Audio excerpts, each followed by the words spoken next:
Hello friends, இனிய சீரியலில் அடுத்து என்ன சுவாரஸ்யமாக நடந்துச்சுன்னு பார்த்தீங்கன்னா, நம்ம மாயா என்னென்னவோ பிளான் போட்டாங்க, அது எதுவுமே நடக்காமல் போயிடுச்சுங்க. அது எப்படி தான் பார்க்குறீங்க, நல்லவங்களுக்கு எப்பவுமே நல்லவங்களும் துணை இருப்பாங்க, அந்த கடவுளும் துணை இருப்பாங்க அப்படின்ற மாதிரி தான் இப்போ ஒரு வேலை நடந்திருக்கு.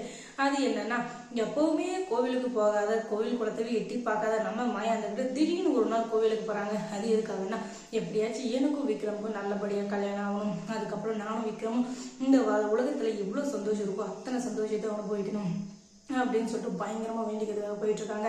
ஆனா அங்க போனதுக்கு அப்புறம் அங்க இருக்கிற ஒரு சாமியார் அம்மா இருந்துகிட்டு, நீ நினைக்கிற எதுவுமே நடக்காது, ஏன்னா நீ ஆசைப்படுறது தப்பானது, நீ ஆசைப்படுறது சரியில்லாதது, ஏன்னா நீ ஏற்கனவே கல்யாணமான ஒரு பையன் மேல ஆசைப்பட்டிருக்க, அவ வாழ்க்கை என்ன வருது நீ கொஞ்சமாச்சு எதிர்பார்த்தியா, கொஞ்சமாச்சு யோசிச்சு பார்த்தியா அப்படி இப்படின்னு சொல்லிட்டு பயங்கரமா பேசிட்டு இருக்காங்க. அதுவும் இல்லாம இன்னொரு பக்கம், நீங்க யார் அதெல்லாம் சொல்றதுக்கு அப்படின்னு சொல்லிட்டு மாயா வந்துட்டு கேட்க, நீ கோவில் பக்தின்னா என்னன்னே தெரியாது, கோவில் வாசப்படியே மிதிக்காதவ, நீ நிறைவேற்றுறதுக்கு வந்துருக்கு, நீ ஒண்ணு கேட்டா அதை கடவுள் நிறைவேற்றிடுவாரா அப்படி இப்படின்னு சொல்லிட்டு பயங்கரமா அங்க வாக்குவாதம் போயிட்டு இருக்கு. என்னதான் இருந்தாலும் நீ நினைக்கிறது எதுவுமே நடக்காது அப்படின்னு சொல்லிட்டு பயங்கரமா சொல்லி விட்டுருவாங்க. அதே டென்ஷனோட வீட்டுக்கு பயங்கர கோவத்தோட போயிட்டு இருக்கா நம்ம மாயா. அங்க போற வழியில அதே நினைச்சிட்டு அதே டென்ஷனோட பார்த்துக்குள்ள திடீர்னு ஒரு இடத்துல ஆக்சிடென்ட் ஆயிடுது. அதுக்கப்புறம் பார்க்கணும், பொல நீ எங்க பார்த்தாலும் ரத்த வெள்ளத்துல ஓடிட்டு இருக்கு. ஐயோ, அவங்க சொன்னது சரிதான் போல, அவங்களை எதிர்த்து பேசுறதுனால இப்படி ஆயிடுச்சோ, ஒருவேளை நமக்கு விக்ரமா கல்யாணம் ஆகாதோ அப்படி இப்படின்னு சொல்லிட்டு பயங்கரமா யோசிச்சுட்டு இருக்கா. ஆனாலும் நீ கவலைப்படாத மாயா, உனக்கு கல்யாணம் நடக்கும், அதுவும் விக்ரம் கூட தான் அப்படின்னு சொல்லிட்டு பயங்கரமா அவளுக்குள்ளேயே அவ என்கரேஜ் பண்ணிட்டு மறுபடியும் போயிட்டு இருக்கான். அதுக்கப்புறம் வீட்டில் போய் யோசிச்சு பார்க்கலாம், இவ்வளோ அடிபட்டிருக்கு, இவ்வளோ நடந்திருக்கு, ஒருவேளை நடக்காதோ அப்படின்னா என் நடக்காததையும் நடத்தி காட்டுறது அந்த மாயாவோட இது அப்படின்னு சொல்லிட்டு அவளுக்குள்ளேயே அவள் இது பண்ணிட்டு, நம்ம அடுத்து என்ன நடக்கணும், அதுக்கு என்ன பண்ணணும், நாம எங்க தப்பு பண்ணோம் அப்படின்னு சொல்லிட்டு முதல்ல யோசிப்போம்.